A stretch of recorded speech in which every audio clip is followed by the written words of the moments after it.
Guess who's back? Back again. Monty's back. Tell your friends. That's right. Boom. Boom. Top of the morning to you. Happy St. Patrick's Day. Yeah. I feel like I'm winning, honestly, people. I feel like I'm winning. Got the kids in bed. They're taking a nap. Gives me an opportunity to come live in your living room with LBJ. All right. Remember, we just left off JFK. He gone. And LBJ was the VP. Now, LBJ, when he comes in, man, this guy is intense. He's a lot to handle. And a lot of people, say that to be part of his administration, you were either bullied, battered, or brainwashed. Now, a lot of stuff's going to get done during LBJ's period. We can see a tremendous amount of domestic policy stuff, okay? We're going to see big moves in domestic policy. We're going to also see big moves in civil rights. And in all honesty, a lot of that is because JFK died. Remember, JFK, before he went to Dallas, gave that speech saying that he wanted sweeping civil rights stuff. Basically wanted to end discrimination in public and employment and just generally in America. All right. And he died. Now, if you think back to the other stuff that we've talked about this year, a lot of people who die in office, what we will do in their honor is pass the last thing they were working on in their honor. That's going to be a lot of, this civil rights stuff. All right. Now, LBJ, let's talk about LBJ. LBJ, he's been around for a hot minute now. In 1936, he was elected into the House. 1949, he got into the Senate, quickly became Senate Majority Leader. In 1916, is nominated and elected your Vice President. LBJ, when he becomes president, really wants to continue a lot of the New Frontier stuff. Okay, he's going to continue a lot of the New Frontier stuff, but he's going to rename it. All right, he's going to rename it to... Oh, y'all thought I forgot. Whew. There's all your list. Let's see if I can pull it back. Yeah, we kind of got it in there. It's here. I'll keep pulling this up, but the first one is War on Poverty. All right. Now, LBJ, he wants to fight a war on poverty. This guy wants to get reelected, and he's going to use this term, the war on poverty, in his 1964 State of the Union address. And in order he's going to wage this war on poverty to create a great society. Term 2. Okay. Understand this war on poverty and the great society. It's the exact same thing. All right. It really is the exact same thing. It's what he uses to describe his domestic policy. Okay. Because he wants to make America great. Lots of people apparently are trying to, or have tried, are doing it, whatever. We'll see. But he's trying to fight a war on poverty so he can create a great society. Okay. Now, in order to wage a war on poverty, so you guys can kind of see what's up with the what's up. This is what poverty is looking like. The darker, you can see here, the darker the color, the more impoverished that area is. Now, a couple things that I want to draw to your attention. Number one, most of the poverty is right down here in the South. Okay. It's mostly down there in the South, and we can surmise that a lot of that is structural stuff. I mean, after the Civil War, we didn't really industrialize down here in the South, and we sharecropped. We talked about how that is really a continuation of economic slavery. All right. Another thing I want you guys to pay attention to: Puerto Rico. All right. As a proud Puerto Rican, that right there is really the reason why Puerto Rico will never become a state. All right. In terms of our welfare system, that would be like tossing an anchor into the system. And as sweet as I think Puerto Rico is, and wonderful and great, and proud to be of that lineage, in this country, money talks, and that's problematic. All right. So anyway, LBJ wants to create a great society by fighting a war on poverty. What is he going to do? Well, jobs. Okay, jobs are going to be really the first big thing that he goes after. In 1964, August of 64, he's going to pass the Economic Opportunity Act. All right, really, what this Economic Opportunity Act, third term, is going to do is create a series of job programs. Okay, you've got a lot of different stuff. One example is the Job Corps. Okay, Job Corps is going to provide vocational training for people ages 16 to 21. All right. Another thing that they're going to create is VISTA. VISTA stands for Volunteers in Service to America. Think of your VISTA as like a domestic Peace Corps. All right. Also, the Economic Opportunity Act is going to create like a work studies program, creating jobs for college students. All right. A lot of work experience programs. They're also providing daycare for low-income families. Today, what we've kind of see is Job Corps and VISTA have blended into AmeriCorps. And so if, back when we were talking about Peace Corps stuff, either in class or the previous lecture, and that stuff, gets you all kinds of excited, but you don't want to leave the country, AmeriCorps still exists. You can go anywhere from Gainesville, Georgia, all the way up to, just outside of Jackson Hole, Wyoming. So, the opportunities are endless. Now, we see, though, this is really a continuation of a lot of that New Deal stuff. Remember, we talked the Works Progress Administration with the New Deal. That's when people started becoming dependent on the U.S. government to provide us jobs. We see this as a continuation of those ideals. All right. Now, other things that he's going to do to try to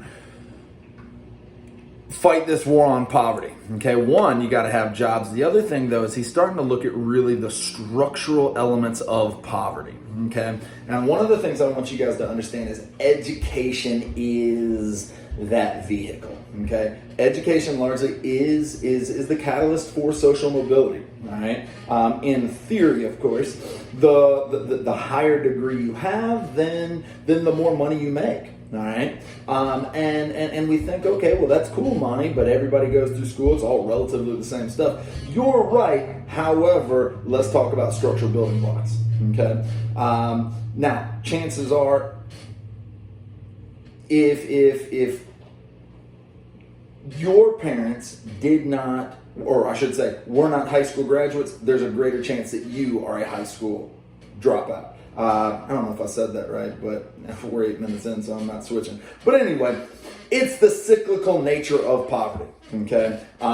Whether you like your folks or not, you're probably going to end up being very similar to them. Now, you can make your own decisions and see where they were either successful or they veered the wrong path, and you can make those choices, but you're set up to repeat what they did. Now, let's take a look at Headstart. Okay, the real big idea here in Headstart is you. This is Headstart. This is what we're looking at, by the way.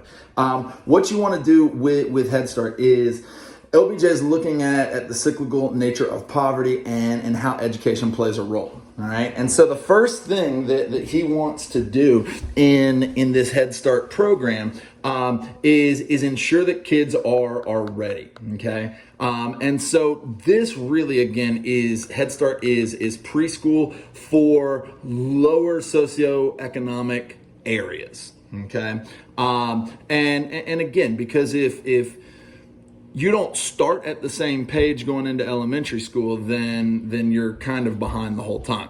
So the first step one in Head Start is to enhance a child's growth and development. Okay. Of course, while they're at school, while they're at this Head Start program, you are helping the child develop, and that's great. But the problem is, and that's what step two is. Step two is to strengthen the families as the primary nurturers of their children. You can help the kid all day long, but if they don't go home and they are and they've got parents that are reinforcing the stuff that you've done here, you've done all this for naught. Okay, so you want to enhance the child and strengthen the family. Get the family to buy into what's happening here so that they can support the kids. The third, of course, while at school, you provide the child with educational, health, and nutritional services. All right, we see that stuff in school today. All right. But again, it's also, it's a bigger foundation because you got to link the kids' families to the community services. Now, the idea, if you are helping both the child and strengthen the families and link them to community service, then you ensure a well-managed program that involves parents in the decision-making, and on day one of kindergarten, everybody's on the same page. All right. If everybody's on the same page, then in theory, everybody can keep moving and grooving and rolling, and it's all good because we're fighting a war on poverty and we're going to create a great society. At least that's the attempt. All right. So let's see here. We've got Headstart. The other thing we've got is that he's going to create is Medicare and Medicaid. Okay. Medicare and Medicaid have this idea of government-assisted health programs has really been around for a long time. In fact, in the Truman administration is when we really start seeing legislation make it to Congress that calls for universal health care. All right. It starts in the Truman administration. We realize that doesn't become a reality, so to speak, until the Obama administration. But kind of the stopgap here that comes in this great society is Medicare and Medicaid. Okay. Now, what you guys have got to understand about Medicare and Medicaid is the difference. You 100% will see that stuff on quizzes and tests moving forward. The easiest way for you to remember it: you care for the elderly, you aid the poor. All right. Again, you care for the elderly, you aid the poor. And what this is health insurance. All right. This is health insurance for Medicare, the elderly, because they're old and they're dying and they need the most help. And Medicaid, because, man, you have like your appendix burst and you're shot, especially if you're living, where is it at? Right at the, I don't know if you guys can see that, but I'll read it off. That right there, that's your poverty line, at least in 2011, but it's $21,780. All right. You can do some quick math, take minimum wage times 40 hours a week, because that's what the labor unions say we should be working. And you'll see you're not sniffing close to that $21,000 mark. So, that's why, well, you see a lot of people who've got jobs that are minimum wage. Because of that, a lot of these people have multiple jobs. All right. But again, we're creating this great society. Education and health are two impediments to progress. And so LBJ is trying to make ends meet with both of those. All right. So we got that. Other things. Civil rights, man. Civil rights has been up, it's been churning, and we're going to see a lot of action. Okay. JFK died, man. And I'm not saying that he died because he promoted civil rights, but he died while he was in the midst of promoting civil rights. And you die in this country working on something, we're going to pass things in your honor. What we're going to get in JFK's honor is that Civil Rights Act. CRA of 1964. Right? Yeah, that's supposed to be in 1964. I realize looking at it here, it's all kinds of wonky, but that says CRA, Civil Rights Act of 1964. All right. Now, the CRA of 64, that was JFK's legislation. Okay. The Senate is going to filibuster this bad boy for 3 months. All right. 3 months. You're going to have this tag team of Richard Russell and Strom Thurmond. Tag team this thing. But the Senate was patient. Senate was super patient. They waited all the way till June, and it passed the Senate. 3 major things I want you to know about the CRA of 64. 1, it prohibits racial discrimination in public. All right, prohibits racial discrimination in public. The second thing, prohibits discrimination in employment. The third thing it does is it allows the Attorney General to go after schools that won't integrate. All right. Remember, Brown v. Board was back in the 50s, but we're still sitting here a decade later, and we've got schools that are refusing to integrate. And so not only is the Attorney General going after those vote foilers per the CRA of 57, now also going after schools that aren't integrated. All right. The thing is, though, is that the CRA of 64 says absolutely nothing about voting. Okay, it says absolutely nothing about voting, and we see some old relics still sitting around. Okay, you've got federal protection, but voting really was a state's right at this point, and so different states could still play the role of vote foiler, very boss tweedish, by still having literacy tests and poll taxes. All right, yeah. If you're thinking that's that stuff Jim Crow days, right during the Reconstruction after the Civil War stuff, it's still hanging around nearly 100 years later. All right, so you have to know. Oh man, I'm gonna have to add something here. I'm adding the Voting Rights Act of 1965. All right. We're adding that one in. I'll hang those last three on you right there. Boom! 24th Amendment, Civil Rights Act of 68, VRA of 65. All right. My bad. I probably should have been better prepared for that, but man, the VRA, it's huge. I can't leave it out. Anyway, CRA of 64 says nothing. All right. We do get the 24th Amendment, though. And say, because CRA said nothing about voting. 24th Amendment outlaws poll taxes. Okay, it outlaws poll taxes. The Voting Rights Act, all right, the VRA of 65 eliminates literacy tests. Okay, you have to be able to tell the difference between them. All right, the biggest difference or the easiest way to tell the difference between those two. 24th Amendment, those are numbers, so are your taxes. Voting Rights Act of 65, those are letters, that's literacy tests. All right, you have to be able to always lump those two together, just like we lump together Medicare and Medicaid. Okay, those always come as a package.